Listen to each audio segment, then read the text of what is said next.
আসসালামু আলাইকুম সুপ্রিয় দর্শক, অসংখ্য প্রীতি ও শুভেচ্ছা নিন আমি শহীদুল ইসলামের পক্ষ থেকে।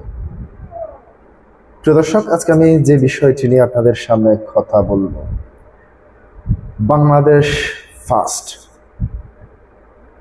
যা কিছু অর্জন তা দেশের মানুষের। সংসদে মাননীয় প্রধানমন্ত্রী তারেক রহমান।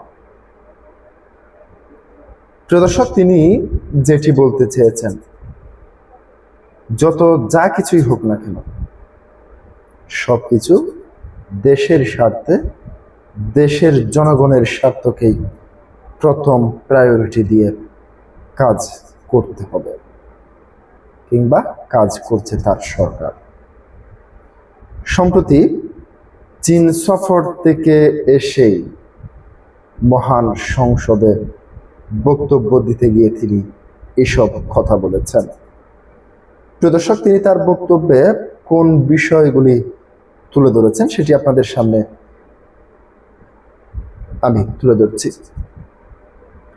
জাতীয় সংসদে প্রধানমন্ত্রী ও সংসদ নেতা তারেক রহমান দেশের স্বার্থকে সর্বোচ্চ অগ্রাধিকার দেওয়ার অঙ্গীকার পুনর্ব্যক্ত করেছেন।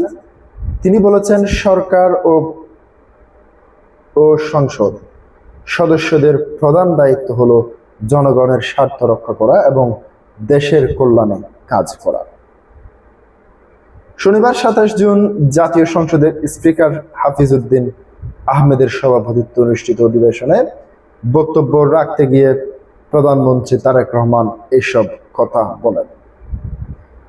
প্রধানমন্ত্রী বলেন, তাদের দল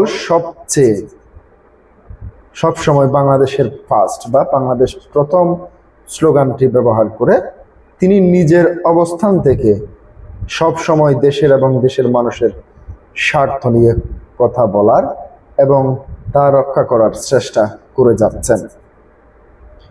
তিনি বলেন, দেশের মানুষ তাদের স্বার্থ সংরক্ষণ বা কল্যাণ নিশ্চিত করার দায়িত্ব সরকার এবং সংসদ সদস্যদের উপর অর্পণ করেছে। তাই ব্যক্তিগত বা দলীয় স্বার্থ নয়, জাতীয় স্বার্থই সবসময় অগ্রাধিকার পাওয়া উচিত।